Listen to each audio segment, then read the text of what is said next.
de ácido é esse cromótropo 2Rs. E o açúcar de anilina seria o corante básico. O tricrômio tem 3 coisas, vem também o ácido, enfim, na verdade uma mistura de corantes, né? E eu estou colocando aí para vocês quais são dentro dessa mistura, o que é o corante ácido e o que é o corante básico. Não precisa guardar, só estou justificando essa silofilia e basofilia. Tudo bem? Porque o HE e o HE é o mais comum para a gente, né? Tá. Vamos pensar nos 3 constituintes da adeno-hipófise. Alguém quer recordar? Falar para mim quem são os 3? As 3 partes da adeno? Partes estáis ou parte distal, partes intermédia ou parte intermediária, e a parte tuberária ou parte tuberal. Tudo bem até aí? Qual dessas 3 que eu estou vendo? A intermediária e a distal. Basicamente, o que vai predominar aí é a distal, que é a maior delas. E como que você reconhece a intermediária? Isso, porque são visualizados os cistos ou resquícios da bolsa de Hatch. Todo mundo lembra disso? Tá. E a outra região? Quem é que faz os... Quem são os constituintes da neurohipófise? Não, eu falo de partes. Da neuro. O fundíbulo e a parte neural. Tem autor que coloca eminência média. Bem? E essa parte qual, Frederico? A nervosa neural. Tudo bem até aí? Então a parte, o infundíbulo e a parte tuberal, que é da adeno, ficariam juntos. A gente não está vendo ali. Pode ter esses dois. Tudo bem? O que é visualizado aí, então, é a parte distal e a parte intermediária da adeno-hipófise. Não estou vendo a parte tuberal. Por incidência de corte, né? E eu estou vendo a parte nervosa ou a parte nervosa e não estou vendo o infundíbulo. Tudo bem até aqui? Tá. Então, a adeno-hipófise. E aí, o N, neurohipófise. Claro que a adeno também tem essa região aí, que é da parte intermédia. Alguma dúvida até aí? Não? Tá. Vamos olhar agora, então, o menor aumento. Estou dando um menor aumento aí da parte distal, parte distalis, onde nesse aumento, o que chama muita atenção é essa cor marrom, que a gente está vendo aí. Todas essas células em marrom ou laranja, escuro, enfim, são as células acidófilas. E o resto, que está meio azulado, as células basófilas. Tudo bem até aqui? Tá, então vamos olhar em maior aumento. E eu vou circundar ali uma célula acidófila. Quem quer me falar quais são os 2 tipos ou as 2 denominações de célula acidófila? Pode falar, Roberto. Somatotrófica e mamotrófica. Todo mundo lembra disso? A somatotrófica produz o hormônio do crescimento. E a mamotrófica produz a prolactina. Todo mundo lembra disso? Tá. Só que para elas produzirem esses 2 hormônios, precisa ter aqueles hormônios que também são tróficos. Vamos recordar lá no começo. Então, eu sempre falei, o hormônio ou o fator de liberação leva o mesmo nome desse hormônio final que elas produzem. Então, se eu tenho o hormônio, a célula somatotrófica e o hormônio do crescimento, como que chama o fator de liberação, o hormônio de liberação produzido lá pelo neurônio secretor do hipotálamo? O fator de liberação do hormônio do crescimento. Tudo bem? Esse fator ou esse hormônio produzido, que é uma neurosecreção, né? Os corpos neuronais rodam lá nos núcleos hipotalâmicos, não interessa para a gente os nomes, ele vai liberar esse hormônio liberador em que local? No primeiro plexo de capilar. Vocês lembram disso? Primeiro plexo. Ele fica em que região? Da parte tuberal e fundíbulo. Tudo bem até aí? Já estou falando do sistema porta. O primeiro plexo de capilar. Vem de que artéria mesmo? Artéria hipofisária superior. Tudo bem? Tá, formou o primeiro plexo, caiu lá o hormônio liberador do hormônio do crescimento. Tudo bem até aí? Aí o primeiro plexo. Depois ele vai para onde? Para a veia porta. Depois ele vai para onde? O segundo plexo. E esse segundo plexo mora onde? Na parte de salos, ou parte de sal. Ele está aí. Dá para a gente ver capilar aqui? Vocês estão vendo o capilar ali? No estômago intersticial? Alguém está vendo? Tem até hemácia aqui embaixo, ó. Tem duas partes dele aí, ó. 3, na verdade. 4. Tem hemácias em vermelho aí. É o segundo plexo de capilares. Tudo bem? Tá. Aí a gente está falando do hormônio do crescimento, né? O fator liberador do hormônio do crescimento. Ligou no receptor da célula acidófila e essa célula acidófila agora vai produzir o hormônio do crescimento. Tudo bem? Esse hormônio do crescimento vai para onde? Qual é o próximo passo dele? Veia a porta, vai embora. E vai atuar em todas as células do corpo que tiverem o receptor do hormônio do crescimento. Veia a porta. Falei errado. Veia hipofisária. Obrigado, Beatriz. Veia hipofisária. É a artéria hipofisária superior, veia hipofisária. Tudo bem? Obrigado, isso mesmo. Veia hipofisária. E vai para todo o corpo. Onde tiver receptor do hormônio do crescimento, esse hormônio vai atuar. E a gente chama de hormônio-alvo. Porque a célula é a célula-alvo. Tudo bem? Pode ser músculo, pode ser vários locais do hormônio do crescimento. Fígado e assim vai. Tudo bem até aqui? Vamos falar da outra célula, que é a célula que produz a prolactina, a célula monotrófica. Eu tenho que ter hormônio liberador do hormônio liberador da prolactina.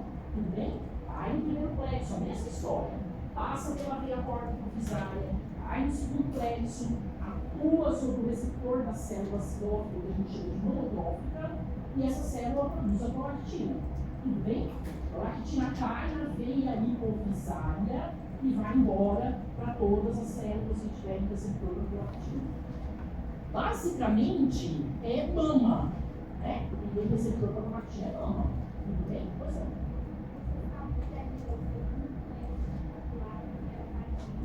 Exatamente. Quem mora aí é segundo plexo de capilares. Fenestrados, que a gente não falou disso, né? Tudo bem até aqui?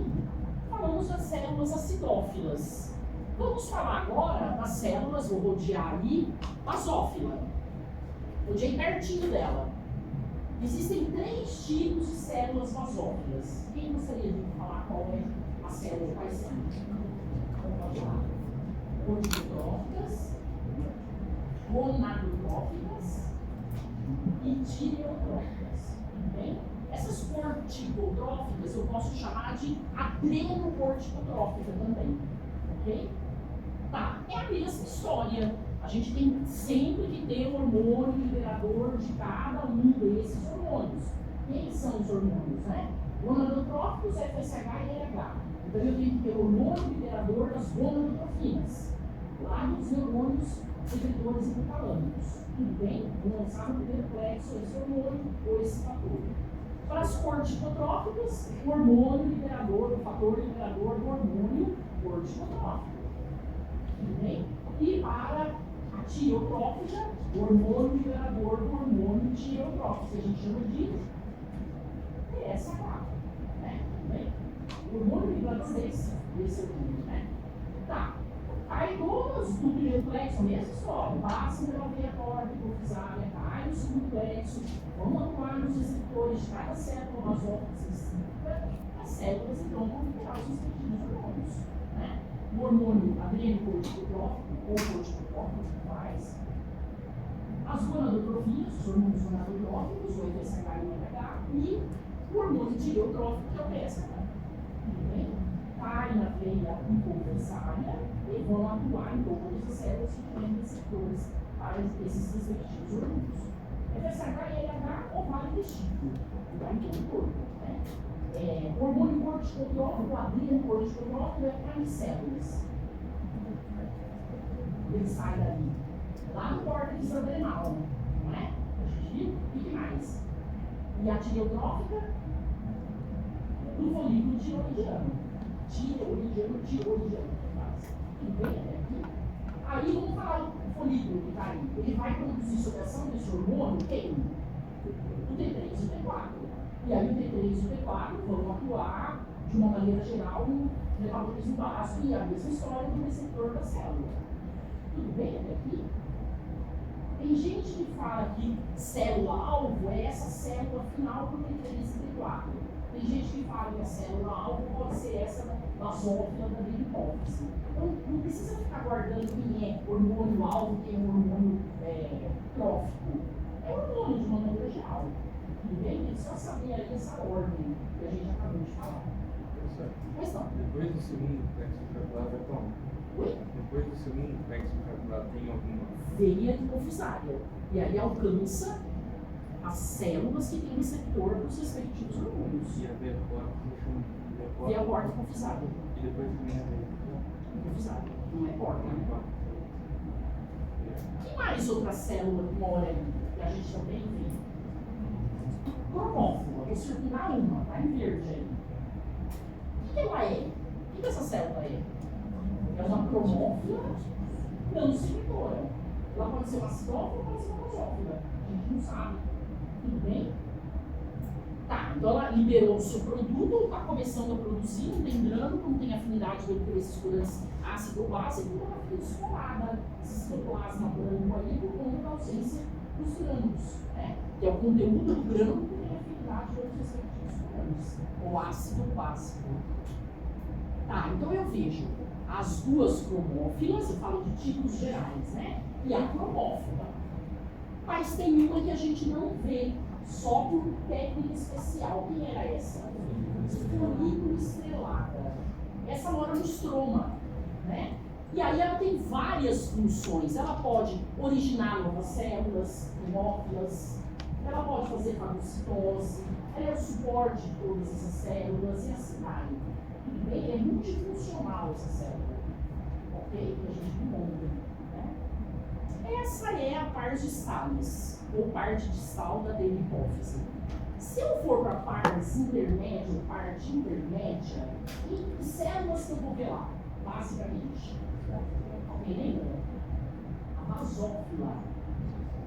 E aí essa célula basófila, ela produz um hormônio que é quebrado em dois e que depois é quebrado novamente em dois hormônios. Alguém lembra o nome do primeiro?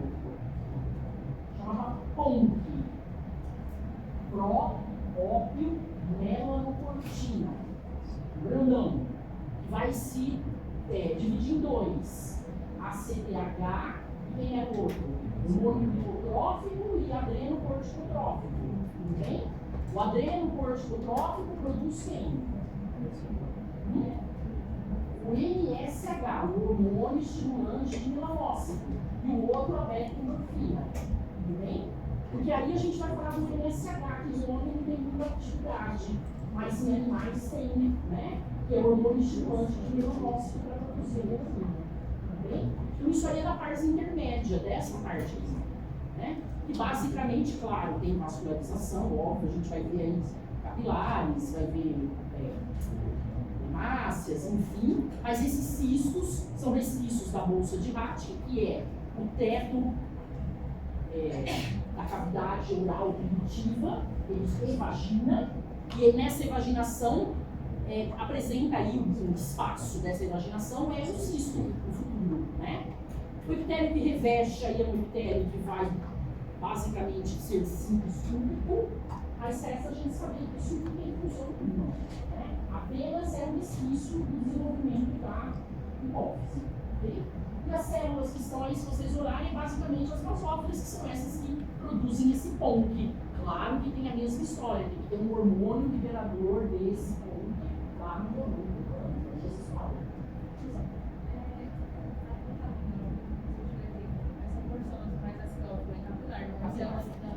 Não, capilar, hemácia não tem. As hemácias estão em vermelho, as células acidófilas estão na microscópio melhor. Tudo bem até aqui? Tá, falamos da parte intermédia. E a tuberalis? Produz algum hormônio? Basicamente não, né? O que ela tem lá como constituinte? O primeiro plexo. Se tiver uma ou outra célula basófila, mas não são células secretoras.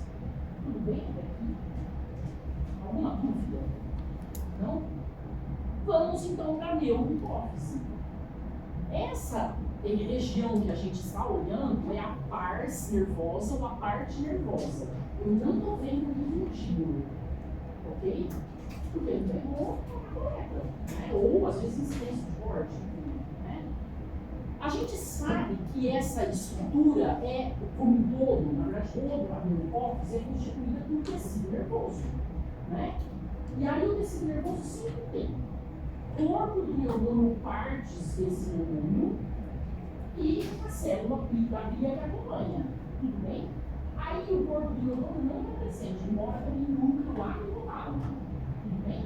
Mas ele vai ter uma parte desse neurônio, cujo corpo está lá no núcleo. Qual parte é essa que constitui aí predominantemente essa região? Axônios. E aí o esquema está mostrando exatamente isso, os axônios chegando aí, né?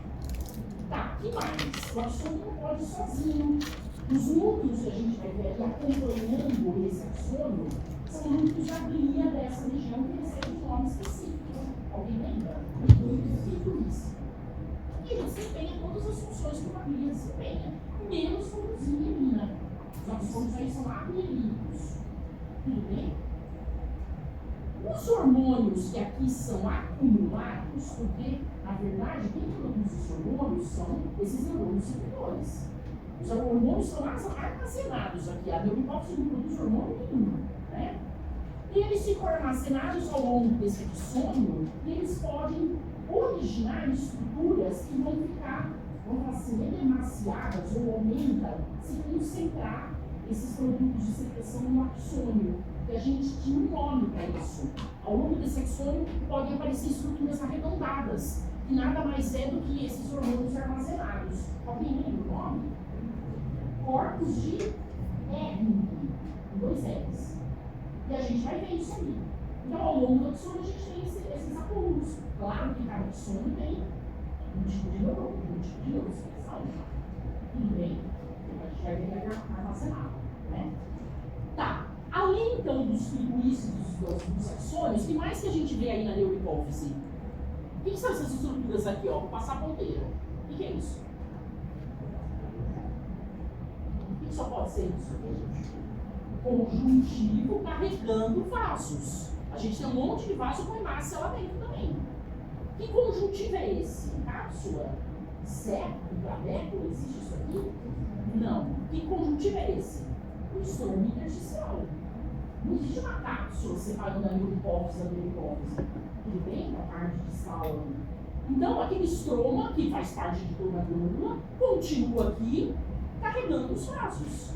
É o único local que a gente vai ter conjuntivo propriamente dito. É o tecido nervoso, lembra disso, né? Que não tem aí conjuntivo que não seja acompanhando vasos, ou se a gente estiver falando de parte central, é meninge, né? Tudo bem? No caso aí.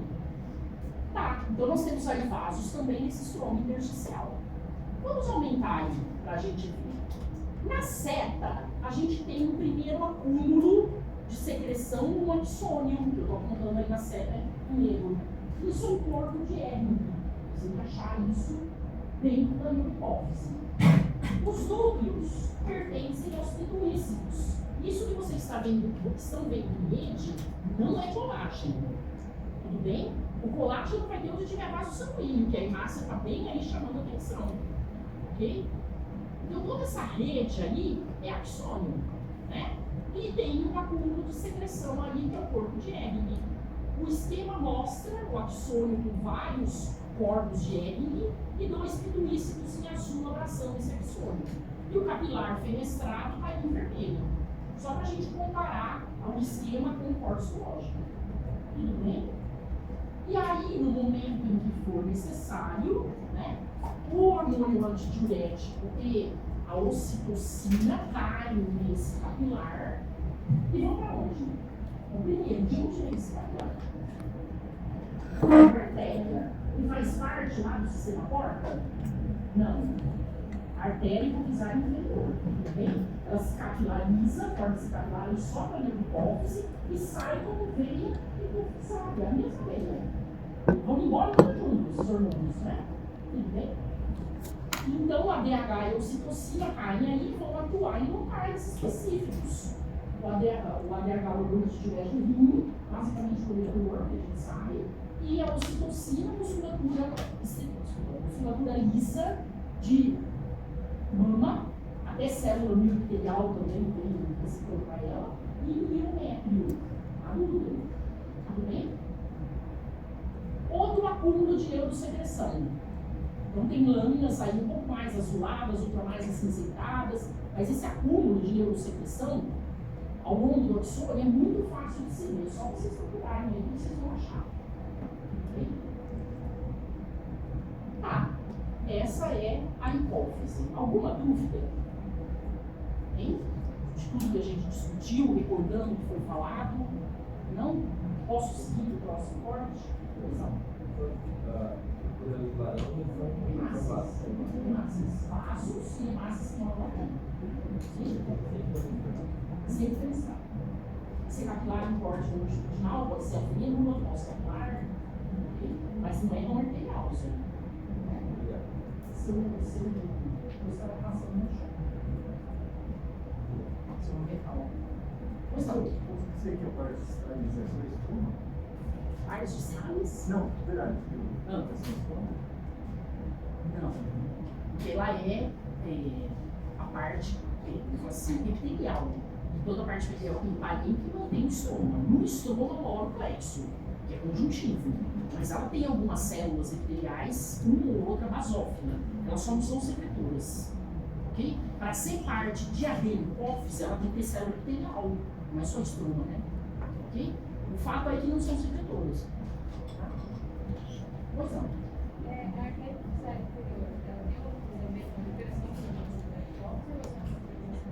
Vascularização e onde os órgãos caem.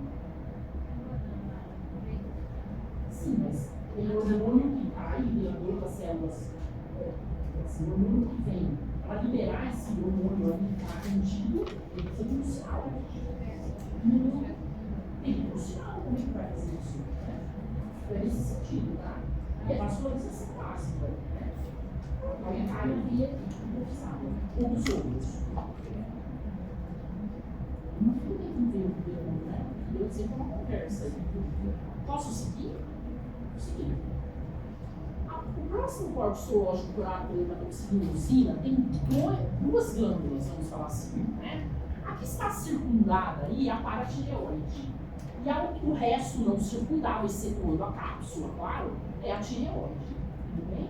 Essa é assim, comum para vocês, porque vocês já tiveram contato com essa lâmina, né? Basicamente dando foco para a tireoide. Então, da mesma maneira que a hipófise, eu acabei falando para ela, mas lá fora da hipófise a gente também tem uma cápsula, tudo bem? Só vou trocar um pouquinho que eu esqueci. Lá fora da hipófise a gente tem uma cápsula. Reparem que eu já tinha falado isso ontem, acredito. Tem uma extremidade aí onde está a cápsula estourada. Então aí a gente tem a cápsula, um pedacinho da adelipófise, da pars distalis. Mas isso não prejudica o fato dela estar descurada e a gente não conhecer. Okay? Então essa glândula tem uma cápsula, não é separada da neura, as partes da adelipófise por uma cápsula, não é, que a gente já tinha falado. Essa cápsula obviamente vai emitir prolongamentos, mas não vai subdividir a hipófise em glóbulos. É bem fininho isso, a gente já tinha discutido isso ontem, né? A mesma coisa vai valer para essas glândulas que a gente vai ver agora, para a tireoide e para a paratireoide. A gente tem uma cápsula de tecido conjuntivo denso não modelado. Aqui ela tem bastante adipócito, o que mostra para a gente que essa tireoide é a tireoide mais envelhecida, e a gente tem se acumular mesmo mais adipócito. Isso também não muda nada. E essa cápsula vai emitir pequenos septos ou trabéculas, mas não a ponto de subdividir ela em lóbulo. Tudo bem? A tireoide tem lóbulo, a tireoide tem dois lobos. A gente vê isso macroscopicamente, mas lóbulos não. Ok? E é importante isso porque é da cápsula que vão partir vasos e nervos mais calibrosos para nutrir e para viver, dar toda a funcionalidade dessas estruturas. Né? A paratireoide que mora atrás da tireoide, o número 2, 4, 6, ela não tem uma cápsula própria, ela compartilha com a tireoide, ela fica grudada nas cápsulas também. Tudo bem? Tá? Pensando em classificação, como eu classifico a glândula, a hipófise? Vamos pensar, em termos de glândula endócrina. Hormonal. Tudo bem? Como que eu classifico? Eu não falei da neuro, só falei da neuro, porque ela que é epitelial, né? Como que a gente classifica a paratireoide? Hormonal. E como que a gente classifica a tireoide? Folicular. É a única. Tudo bem? O resto tudo hormonal. Né? Tá. Vamos olhar então. Fazendo parte do parênquima da tireoide, nós temos dois constituintes. Quem são eles? Folículo tireoidiano e as células C ou parafoliculares, que estão aí apontadas no pequeno aumento, já vou apontar maior, e elas se destacam porque elas são menos coradas, apresentam um núcleo maior, com cromatina descondensada, bem mais que a do folículo. Tudo bem? As chamadas células parafoliculares ou células C, que é um representante do sistema ápide. Né? C vem de calcitonina, que é o hormônio que elas produzem. E se a gente for pensar em termos de ser hipófise dependente ou não é dependente da hipófise. Quem manda na calcitonina são níveis de cálcio, calcemia. Quem é hipófise dependente? A parte folicular. Tudo bem? Essas células aí apresentam receptores para que hormônio? TSH, tireotrófico. Produzido por quem mesmo? Por uma célula basófila daquele hipófise. Tudo bem que a gente viu agora, né? Tá. Então esses folículos tireoidianos vão produzir no final o T3 e o T4. Como? Eles acumulam, são as únicas, vamos pensar assim, eles com exclusividade, o pré-hormônio, que é a tireoglobulina ou coloide, que mora dentro de cada folículo, ele é reabsorvido para dentro da célula folicular e quebrado ou transformado em T3 e T4. Tudo bem? Então ela acumula extracelularmente um pré-hormônio, tireoglobulina, e reabsorve para transformar essa tireoglobulina em T3 e T4. Qual era mesmo a necessidade aqui da tireoglobulina? É uma glicoproteína, mas ela precisa ser o quê? Iodinizada. Tem que ter iodo. Aí, senão, não tem funcionalidade para ela, ok? E a gente viu que a falta do iodo gera uma condição, eu não vou cobrar, que é o ósseo. Tudo bem? Mas só acumular tireoglobulina, mas não vai. Ela vai ficar como se fosse a cara de uma tireoide com hipotireoidismo, ósseo. Né? Mas é por conta da falta de iodo. A gente discutiu isso ontem. Tudo bem? Tá, vamos seguir aí. Pois não. Professor, essa transformação, essa degradação da tireoglobulina, ela acontece dentro das células parafoliculares. Foliculares. Isso, foliculares. Dentro da célula. Dentro da célula. Tá. Ela produz, joga extracelularmente a tireoglobulina. O iodo vem da circulação também, como os aminoácidos dessa glicoproteína, passa pelo sistema imunológico. O iodo não, ele é transcitose. E vai se juntar a tireoglobulina lá na luz do folículo. Ah, dentro do folículo, não dentro da célula. A célula produz, Ah, mas o produto dela não fica dentro dela, fica dentro do folículo. essa modificação não é intracelular. A gente está falando da tireoglobulina. Tá. Tá? Então, ela produziu a tireoglobulina, sistema endossômico, uma quebra nele. Reg, Golgi, jogou a tireoglobulina na luz do folículo. No ápice, assim. Isso, polo apical. Né? Do polo basal fica do conjuntivo. Tudo bem? Só que precisa acrescentar iodo. De onde vem esse iodo? Da circulação. Também. Juntou, ficou pré-hormônio lá. Quando ela precisar, claro, sob ação por TSH, vai gerar o T3 e o T4. O que as células foliculares fazem agora? Uma macrobinocitose. Não sei se você lembra ontem, né?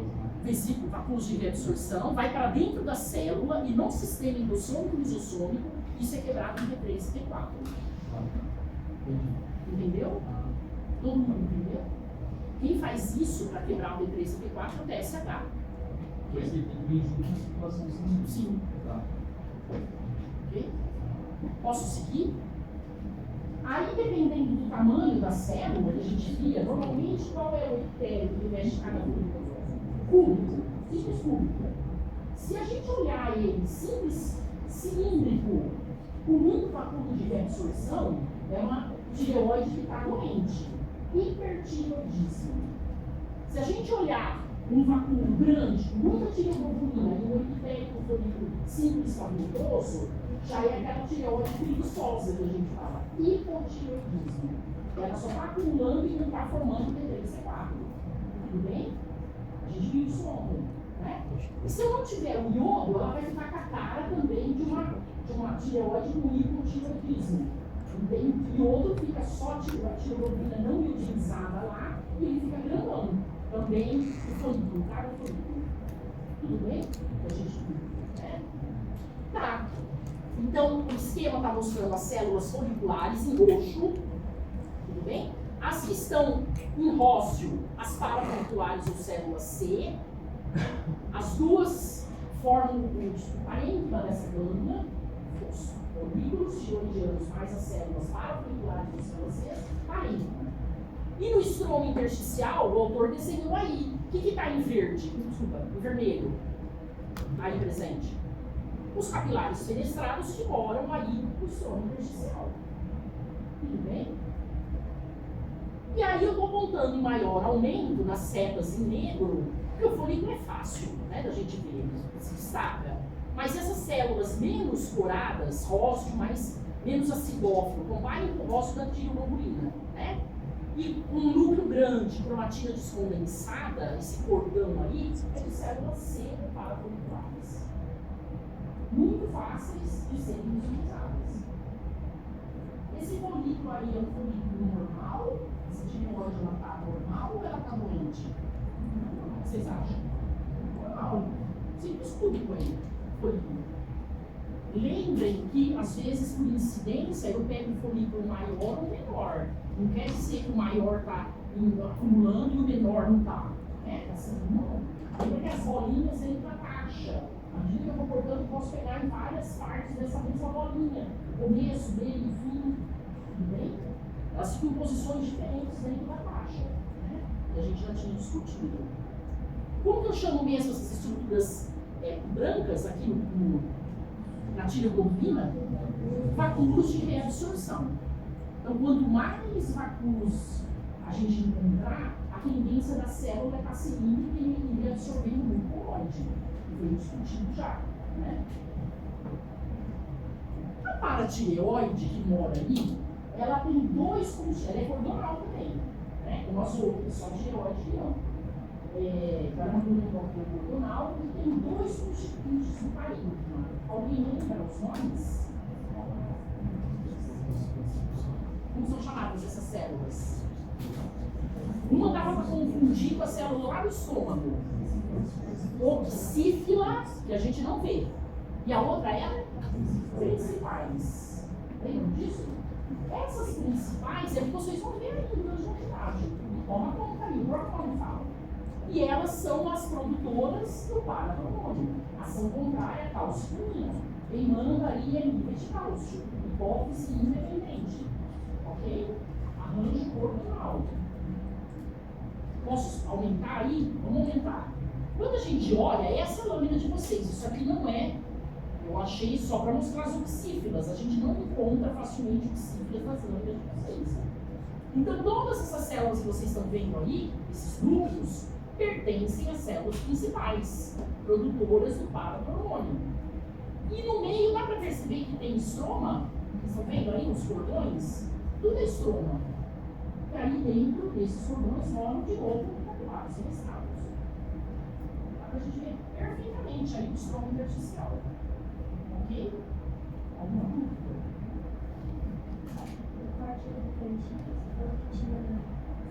Oxífila. Essas acidófilas são as oxífilas. Ok? Tá, seguindo. A gente chega aí no pâncreas. O pâncreas é uma glândula anfícrina, que é uma glândula mista, tem dois parênquimas, e a gente está dando ênfase ao parênquima endócrino. parênquima mesócrino, a gente já falou em aula de glândula anexa ao sistema digestório, né? Pensando no parênquima endócrino, se a gente fosse classificar, também é cordonal. E é, na verdade, um conjunto de células, também ápode, dentro de uma glândula, ou seja, não tem cápsula, essa história, separando a parte exócrina da endócrina, e ela mora dentro de uma glândula, esse conjunto de células, né? Pertencentes também ao sistema ápode. E aí ontem eu falei para vocês, se a gente pensar essa glândula como um todo, que é o pâncreas, ele tem uma cápsula, vocês lembram disso? E agora eu vou ter lóbulo, unicéculos, ultrabéculos, divide em lóbulo. Aqui, na verdade, onde está esse branco é um artefato de técnica. Eu estou mostrando já em maior aumento, mas se vocês olharem em menor aumento, vocês vão ver esses lóbulos, né? E aí a gente está vendo os dois constituintes, os dois parênquimas. O parênquima exócrino, acinar, e o parênquima endócrino, cordonal. Aí ontem eu falei, a gente não consegue, em microscopia de luz HE, falar de cada célula. Essa é a alfa, essa é a beta, essa é a delta, essa é a leve. A gente não consegue. Mas a gente sabe que predominantemente, qual é o tipo de célula aqui? A beta, ou célula B, não faz. E no estroma intersticial que também tem lá dentro, tem até para ver, a gente vê a terácia ali, ó. Esse vermelho que vocês estão vendo ali é capilar lá dentro, né? Esse estroma intersticial é capilar fenestrado, tudo bem? Então, predominantemente a gente tem a beta, como já foi falado. O resto é porcentagem bem menor. E a célula beta é a que produz a insulina, que faz a glicose, uma vez ingerida na alimentação, entrar para dentro das células, ficarem armazenadas, por exemplo, no caso da glicose. No caso de uma célula muscular esquelética, que são, vamos falar assim, regiões onde a glicose fica armazenada na forma de glicogênio. Tudo bem, né? Tá.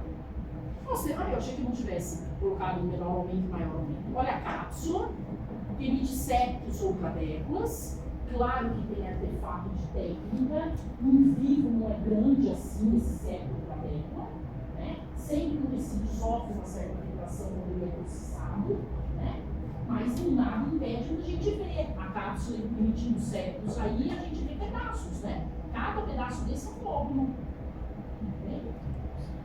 E lá dentro a gente vai encontrar então a iota. Se vocês forem imaginar, isso aqui é uma iota, isso aqui é uma iota, outra iota, dá pra gente ver, melhor vendo. Mas isso aqui não é uma iota. O que é isso aqui dentro? Ducto. E se a gente for pensar, muito conjuntivo envolve são incidências de corte, de uma trabécula, que parece que está dentro do lóbulo, mas não está. Né? Esse ducto é um inter ou extralobular.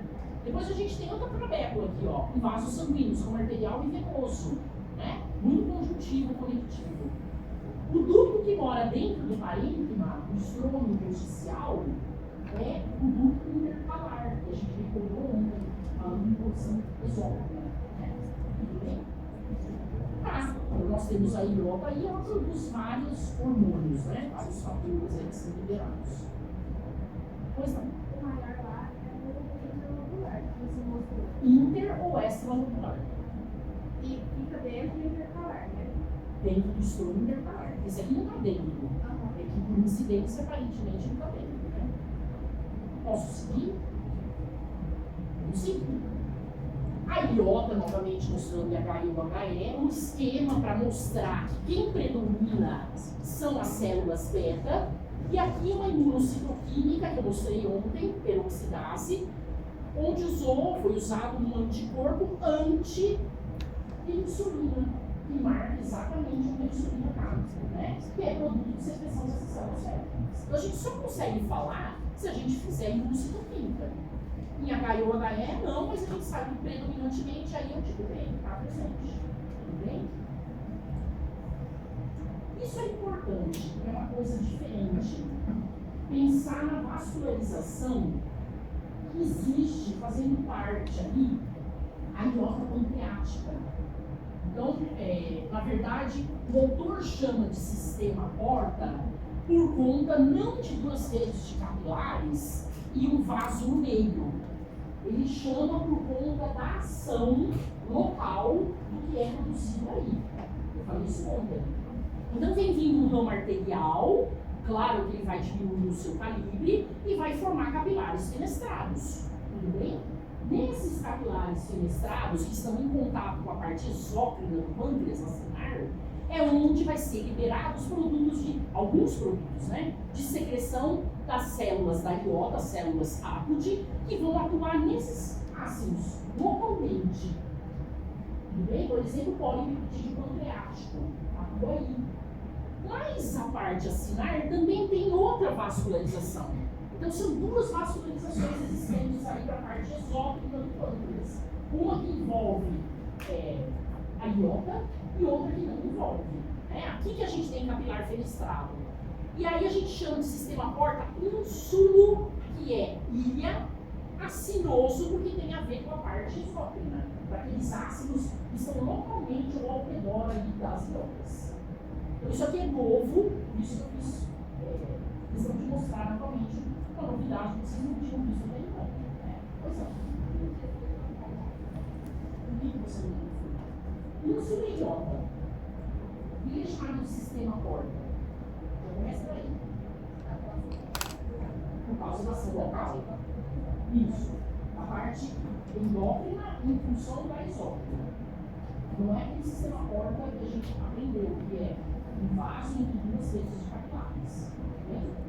Tá, então é porta por causa disso. Insulo é ilha, iota. Acinoso porque tem a ver com os ácidos ao redor dela. Por isso que recebe esse nome. Eu estou justificando o nome. A segunda rede é essa, sistema vascular acinoso. São duas redes. Quem é o capilar fenestrado aí? Do sistema porta insulo acinoso. Esse é capilar fenestrado. Ok? E a gente já viu que glândula endócrina tem a ver com capilar fenestrado. Né? Ok? E vamos para a última lâmina. O que eu circundei aí para separar do resto? A medula de que glândula? Suprarrenal. Esse corte histológico é um corte novo para vocês não tinham visto. E só para a gente já, nesse aumento, reconhecer, mesmo que não tivesse circundado a medula, essa morfologia é característica, né, da adrenal, da suprarrenal. Tudo bem?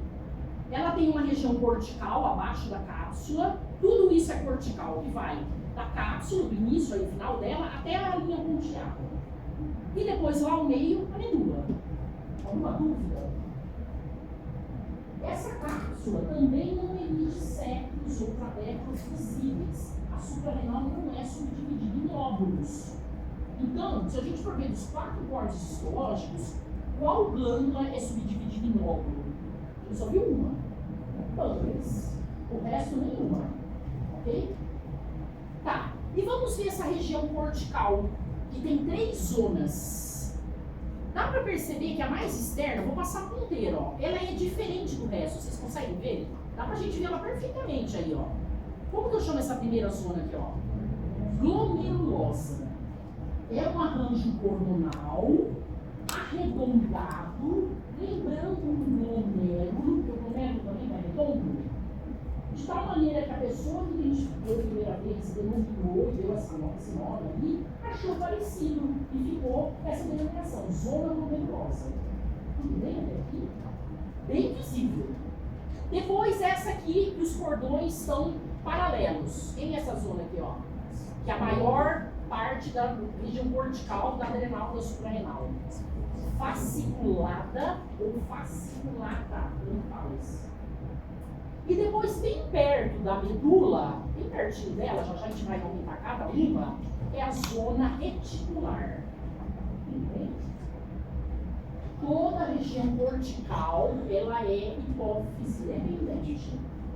A região medular é hipófise independente. Quem é o hormônio que vai atuar hipotalâmico? Corticotrófico ou adrenocorticotrófico, ACTH. Não é que a gente viu? Tá, vamos seguir.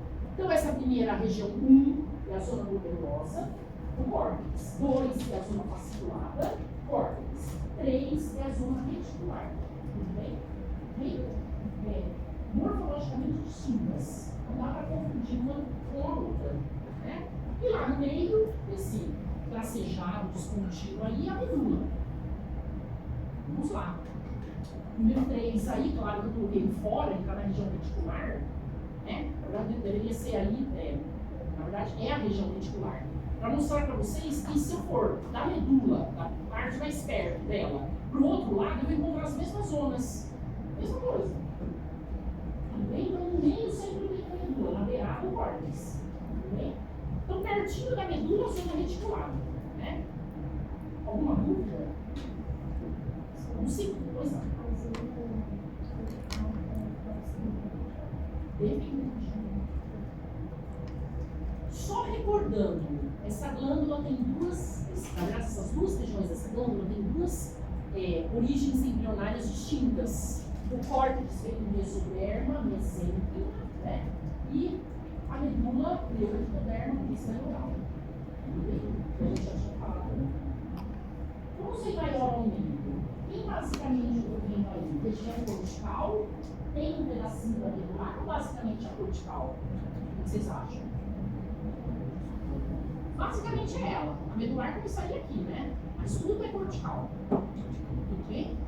Então nós temos lá fora uma cápsula, dá pra gente ver ela perfeitamente aí diferente. Uma cápsula lá fora. Depois a gente tem a primeira região, que é a zona glomerulosa, a zona fasciculada e a zona reticular. Reparem que lá fora, na número 1, ela tem essas estruturas em cordão que parecem círculos. A gente vai aumentar já. A fasciculada é paralela, cordões paralelos.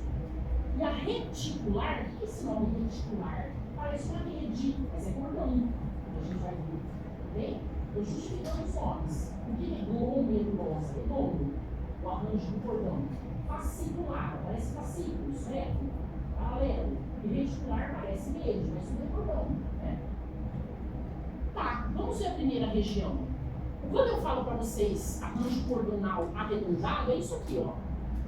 Né? Lembra um glomero? Claro que não é, né? Mas o autor escreveu aí deu esse nome. O que seria isso aqui que eu estou passando a ponteira, ó? O que é isso? Esses traços rosos aí, ó. É os septos, mas na verdade eu não posso falar em estromo intersticial, porque não vai dividir essa glândula em lóbulo, né? Tudo bem? Então tá partindo lá da cápsula. Por que tem isso aqui, ó? Capilar. Vai levar capilar, que a gente já sabe, né? Tudo bem? Tá. Então essa é a zona glomerulosa, a gente tem um pedacinho aí da cápsula, né? Agora, tá, falando de produto de secreção, né? É a zona glomerulosa que produz um mineral corticoide muito famoso, que é a aldosterona. Na verdade, não tem só ele, tem outro também, mas falou em mineral corticoide, a gente pensa em aldosterona. E basicamente a função é, que a gente já tinha falado ontem, equilíbrio eletrolítico, né? E hídrico também. Ele vai controlar sódio, potássio, a gente sabe que a água sempre vai onde o sódio vai. Né? Precisa ter aí para concentrar a nossa urina, essa aldosterona. Depois vamos lá para fasciculado, fasciculada. Quem estiver bem pertinho aí, vai ver que no citoplasma dessas células tem um monte de bolinha branca. É a fasciculada que ocupa a maior parte, a maior proporção do córtex, do volume. E essas bolinhas é a matéria-prima de um hormônio, que todos esses hormônios são hormônios esteroides, né? A matéria-prima ali é o colesterol. Essas células têm tanta bolinha branca, que claro que é a região que o colesterol ficava, foi embora durante o processamento, que eles são chamados vulgarmente de espongiócito. Se vocês ouvirem esse nome espongiócito, é nada mais do que essa célula da zona fasciculada da renal ou da suprarrenal. Não tem outro que chama isso aí, espongiócito. Okay? Tá. São cordões, estromo intersticial entre os cordões, e essa célula, sob a ação do hormônio adrenocorticotrófico, produzido lá na hipófise, na célula basófila, na hipófise, né? Vão produzir agora os glicocorticoides. E de uma maneira geral, olha lá, eles estimulam a síntese do glicogênio aumenta o metabolismo de carboidrato, gordura, proteína e suprime a resposta imune. Eu falei ontem, são os nossos corticoides naturais. Se a gente precisar de algum, a gente vai tomar base por uso ético, né? Mas a gente fabrica corticoide natural. Então, o corticoide tem ação aí em resposta imune, inflamatória, né? De uma maneira geral. Tudo bem? A gente viu isso ontem. E depois nós vamos para aquela que tem a cara de uma rede. Já tem um pedacinho da medula aí, ó. Isso aqui é medula. Estou falando em volta dela. Essa é a zona reticular que produz andrógenos, que eu até falei. Para o indivíduo do sexo masculino, não leva tanto, mas o indivíduo do sexo feminino sim, né? No caso aí, a deidroepiandrosterona e a androstenediona vão ter ações aí no sistema genital feminino. Um pouquinho de glicocorticoide também essa região pode produzir, como também a zona fascicular, um pouquinho de andrógeno ela pode produzir. Mas basicamente a fasciculada é corticoide, e a reticular é andrógeno. Se vocês virem aí, ele, como também andrógeno lá anterior, não se assustem, pode ter um pouquinho de e aí a medula, circundando ela. Tem um pedacinho dela aqui anteriormente, e agora ela na totalidade. A medula é aquela que recebe diretamente um axônio, cujo corpo do neurônio mora na parte central, no núcleo, e ele é da parte simpática. Vocês lembram disso? Eu falei ontem. O receptor, desculpa, o neurotransmissor que é liberado aí é a acetilcolina. Tudo bem? E essa acetilcolina vai fazer com que as células que moram aí, que são células cromafins, liberem e liberem duas catecolaminas. Quem são elas? Adrenalina e noradrenalina. Por incrível que pareça, como isso aqui vem da crista neural, essas células cromafins, ontem eu falei, também são representantes do sistema áptico. Ok? Então aí. Junto das células cromafins, a gente tem um tipo que a gente dificilmente enxerga. Alguém lembra o nome? Célula ganglionar. Ok? Essa é a cara de neurônio mesmo. É ciência neural isso aí, né? Neuroderma. Mas essa célula não tem funcionalidade como é visualizada assim, em termos de facilidade. Okay? Tem mais aí como um resquício da origem embrionária dela. Né? Então, tem autor que fala que essas células cromafins seria, entre aspas, o neurônio, o segundo neurônio, de uma parte autônoma, porque a parte autônoma não tem o primeiro neurônio, o segundo neurônio, que a gente fala em gânglio lá, no meio, né? Então ela funcionaria, entre aspas, como o segundo neurônio, ok? Na hora que a acetilcolina chega aí, a célula vai produzir as catecolaminas, né? Pode falar. Cromafina. Tem gente que fala em célula embrionária, mas célula embrionária ninguém quer falar, muito praticamente tem funcionalidade. Posso seguir? Isso eu falei ontem. Por quê? Porque tem uma exclusividade em suprimento ou vascularização da suprarrenal. Vocês não precisam ficar guardando nomes, mas olhem a vascularização como é muito particular. Existe uma artéria, claro que ela vai diminuindo o seu calibre, e ela vai originar, essa mesma artéria, duas artérias de menor calibre. Uma que é chamada de curta e outra que é chamada de longa. Eu estou passando a ponteira na longa. Tudo bem? A curta está aqui pequenininha.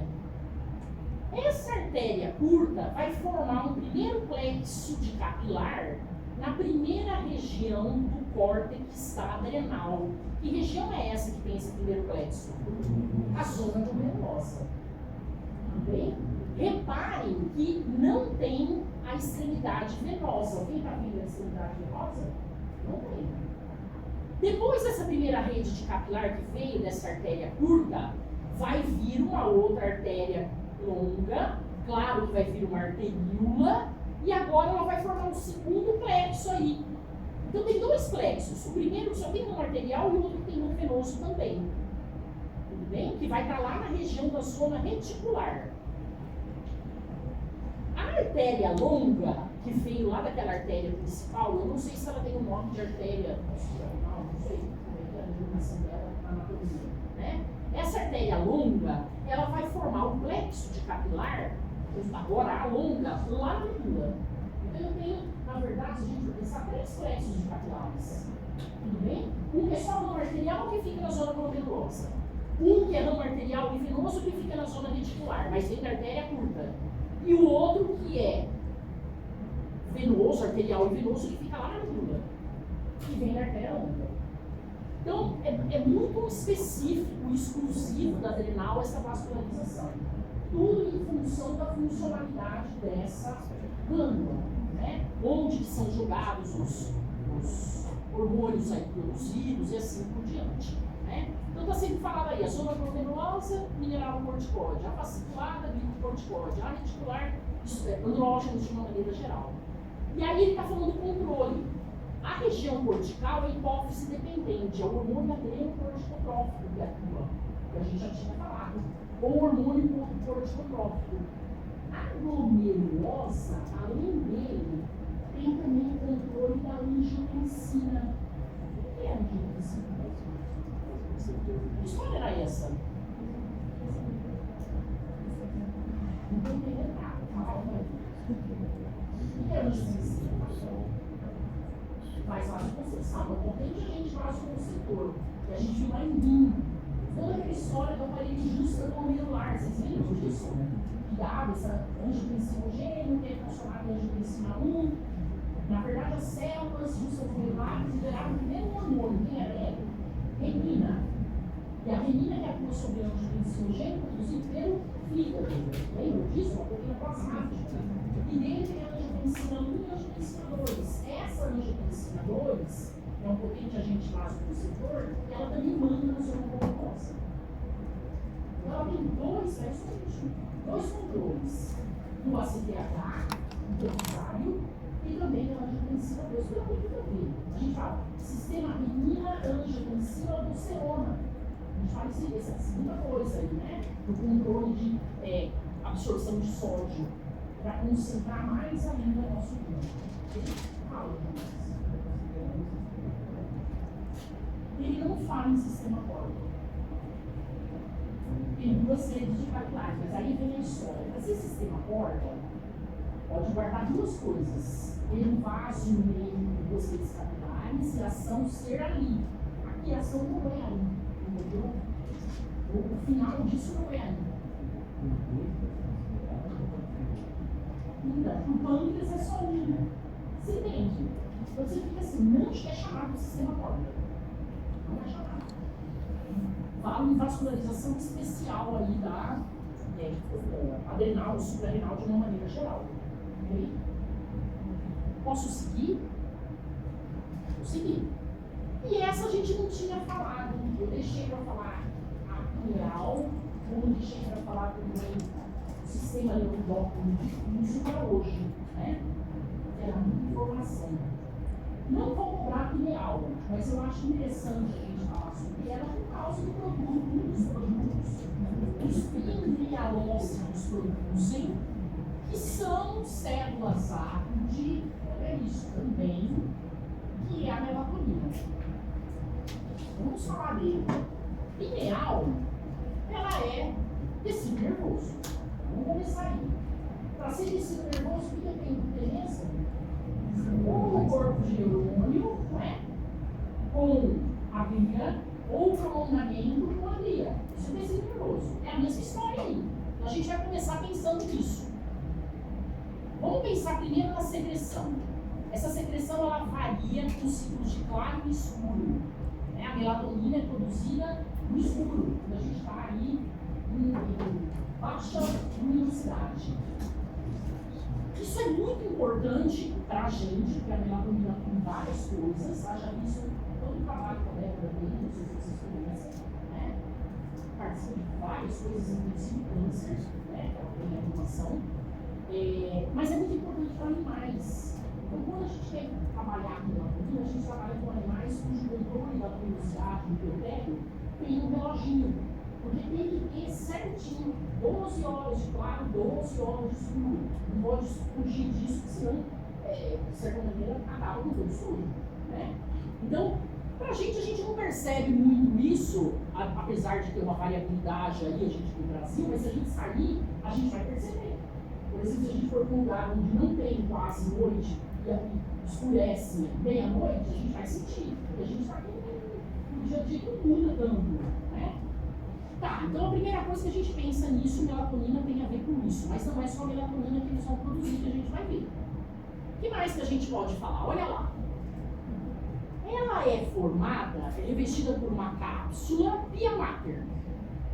Essa cápsula emite septos. O que é a pia mater mesmo? É a emite da parte central colada no tecido nervoso. Não era isso que a gente viu?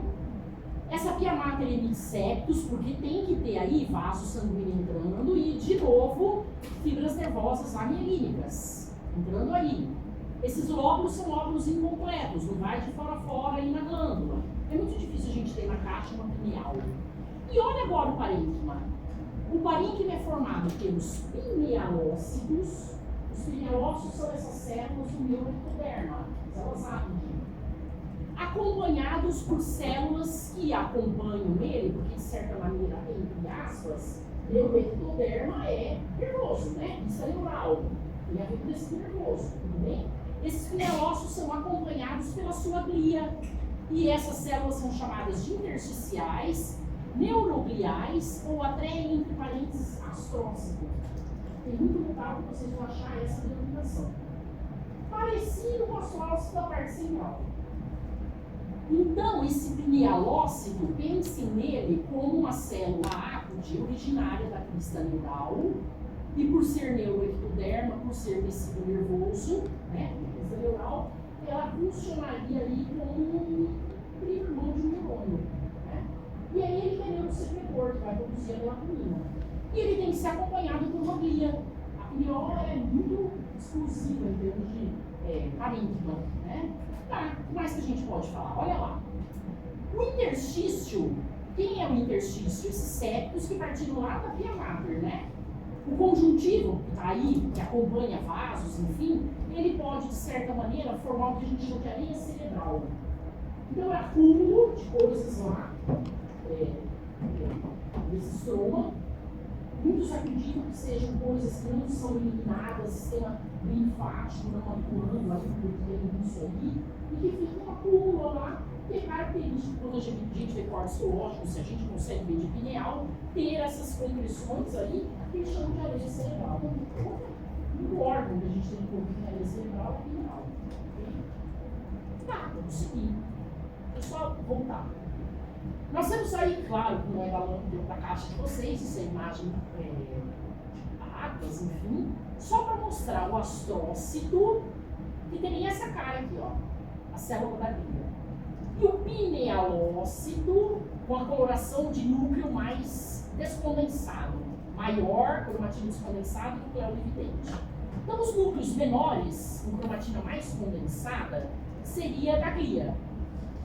Os núcleos maiores, com cromatina mais descondensada, seria do pinealócito. Reparem que as duas células têm prolongamentos. Então, esse róseo que vocês estão vendo aí não é colágeno. De novo, é o prolongamento dessas células. Tudo bem? A maioria aí é pinealócito, né? E vem dos prolongamentos delas. Onde que eu vou ter colágeno, onde eu vou ter conjuntivo propriamente dito? Onde eu tiver o estroma, que partiu lá da pia mater. Okay? Lembra muito o tecido nervoso mesmo, não é aquele típico tecido que a gente vê as ossos, a gente vê sono, o corpo de neurônio, aí é um pouco diferente. Né? Na verdade, aí, entre aspas, esse neurônio aí é um pinealócito. Né? Mas não podemos esquecer que ele é célula ápide. Okay? A gente também tinha uma coisa parecida com essa na adrenal. Não tinha? A gente não acabou de ver? Quem é, entre aspas, a célula? Entre aspas, não é célula ápide, mas também vem da crista neural lá, que a gente acabou de falar. As células cromafins. As que produzem adrenalina e noradrenalina. A mesma cara. Okay? cerebral é essa, com impressões que aparecem aí no estroma, calcificadas. Quanto mais velha a pineal, mais isso aparece. Até hoje tem um ponto de interrogação, não se sabe o que é isso. Okay? Mas é exclusivo da pineal. É a mesma história da orelha. Para a gente conseguir material de orelha é muito difícil, da orelha interna. E a pineal mais ainda, porque ela é uma bola dentro da parte do sistema nervoso parte central. É difícil, né? O acesso, né? Para a gente conseguir esse material. Tá. O pineal ósseo, o esquema deles, duas imagens aí do esquema, mostrando que ele tem numerosos prolongamentos, e quando esses prolongamentos estão em contato com capilares, e capilares mesmo, que é a mesma história, fenestrado, eles têm uma expansão no final. E aí eles liberam aí como principal produto a melatonina. O principal produto, mas tem outro, né? Então, durante o dia, ele sintetiza a serotonina, que é uma catecolamina, e durante a noite a melatonina. Mas eles também produzem um outro peptídeo, olha lá. Peptídeo que é uma pequena proteína, né? Não é uma grande proteína, que é um antagonista de gonadotrofinas. E esse antagonista é chamado de arginina vasodocina. Essa célula tem 3 produtos de secreção. Os mais conhecidos são esse dia e noite. Dia serotonina e noite melatonina. Mas ele também produz essa arginina vasodocina, que é antagonista aí do FSH e LH, são as gonadotrofinas. Então a pineal, ela pode ter a ver também com o sistema genital. Ela tem alguma participação aí que tem em tais estudos. E até no estudo também, o sistema genital, mama, né? Por isso que justifica toda essa participação. Eu estou falando dela porque ela é a minha clássica, né? Tudo bem? Então, a melatonina, só para mostrar que ela regula então o nosso relógio biológico, também de animais que a gente fala de ciclo estral, não é menstrual, é estral nos animais, induz o sono, por isso que muita gente toma, principalmente quem tem insônia, a partir do momento que toma melatonina, fala ou relata que ficou melhor tomando ela. Não sei se isso é um efeito placebo ou se realmente isso acontece, né? Mas estava muito na moda um tempo atrás. Alguém chegou a tomar melatonina e realmente resolve? Não é placebo? Só perguntando. Isso aqui, claro, ninguém vai ficar olhando. Quem tiver curiosidade é do Kirsenbaum, da edição em inglês. Ele mostra toda a história da produção dela, e vem lá de um aminoácido que é o triptofano, até produzir no final a melanina. É bem, assim, complexa essa história. Então, quem tiver curiosidade para estudar e ver como é que toda essa história, tá aí. A edição mais nova do Kirsenbaum, eu não sei qual é a edição, mas deve ter aí na biblioteca digital, com certeza. Né? Tá, tem tumores de pineal. Né? Como a gente tem lá da parte central o glioblastoma, a gente tem ali o pineoblastoma, pinealócito, tudo bem? Que vem aí nessas células. Então, só para mostrar para vocês que a patologia pode vir a falar de tumores de pineal. Não vou cobrar nem a pineal, só estou mostrando. Okay? E vamos falar desses. Pois não. Professora, a secreção da melatonina está relacionada com a depuração do astócito, que é o sistema linfático? Não tem isso aí. Não tem? Não. Não vi nenhum trabalho científico que eu tenha visto que fale de sistema linfático na pineal. Talvez o grupo da Débora que trabalha com isso, com certeza eles estão mais atualizados, possa falar alguma coisa. Alguém faz estágio com ela aqui, iniciação científica? Poderia perguntar. Eu não sei. Eu ouvi falar de sistema linfático e parte central envolvendo astrócito que a gente discutiu, mas da pineal não. Pode ser que tenha coisa nova. Eu perguntei por causa da noite, né? Sim. Não sei se Pode ser que tenha. Pode ser que ela te traga alguma resposta. Se você puder perguntar, vocês já terminaram o curso? Terminou? Ah, mas de repente, se tiver contato com ela, ou mesmo eu, se eu tiver, eu pergunto. Obrigado. Vou seguir. Vamos falar do sistema neuroendócrino difuso. todas as células ácidas que nós temos no nosso corpo. E algumas vocês vão se espantar aí. Como, por exemplo, o melanócito. O melanócito, né? Cristão neural. Não é? Aí eu fiquei pensando, e a célula lá na base também da crista neural, que é a reação nervosa de Merkel? Ela também vem da crista neural. Não falam dela. E o que ele produz não é um hormônio, mas ele é transferido para outras células, então tem ação ali local, então cai nessa história. Ora eles colocam pelo origem, ora eles colocam pelo produto, você fica meio perdida para acompanhar isso. Né? Então, buscando quais são as células, a C da tireoide, a medula da suprarrenal, células como afins, a iota pancreática com todas as suas células, os melanócitos da pele, no sistema digestório e respiratório, genital, urinário, tem células ácidas, que são as mais comuns que a gente viu, né? A pineal que a gente está vendo agora, esses pinealócitos, e eu não incluí aí outra que a gente fica bem espantado também. Vocês lembram das células modificadas da parede da arteríola aferente ou eferente lá no rim? As justaglobululares? Também estão incluídas aí. Essa talvez é a célula modificada, não é a célula que vem da crista neural. E aí você vai na literatura para procurar e você não acha. Você acha uma citação. Então, assim, esse sistema é meio ponto de interrogação, né? É um monte de coisa misturada ali que precisa melhorar para a gente entender melhor como que é essa classificação, onde cada um vai. Eu peguei de artigos de da Science, enfim, tá? Não é qualquer local não. Eu nem coloquei aí as células justaglobulares para não dar um nó na cabeça de vocês. Mas elas também estão incluídas em vários artigos científicos. Aí, né? Tá. Eu segui, aqui nós temos algumas, né, que estão aí sendo faladas. Se eu tiver um tumor de célula do sistema ápide, como que eu chamo? Pessoal, uma tumor. Vários malignos e malignos. Vocês vão ver na patologia, ok?